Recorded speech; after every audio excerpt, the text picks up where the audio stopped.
తీగలు రాకపోతే టెంకల్లో బురగుంజుంటదంటండి. టెంకలు మట్టిలో వస్తాయని అడిగారు ఒకళ్ళు నన్ను. కాదండి.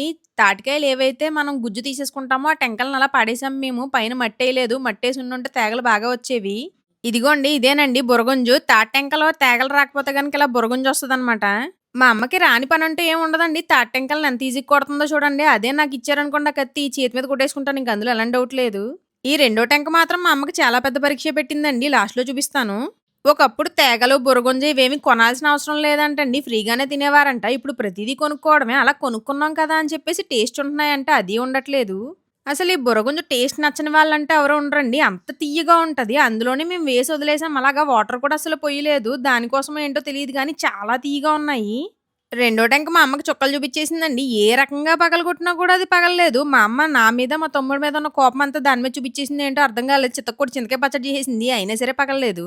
మీకులాగే టెంక కూడా నా మాట ఇనట్లేదని ఇంక దాన్ని పక్కన పడేసి బుర్రగుంజ అయితే బయటికి తీసిందండి. చూసారా? ఇది మాత్రం టేస్ట్ అయితే అదిరిపోద్దండి. ఎవరైనా తినని వాళ్ళుంటే గనక లైఫ్‌లో ఒక్కసారైనా తినాల్సిందే దీన్ని.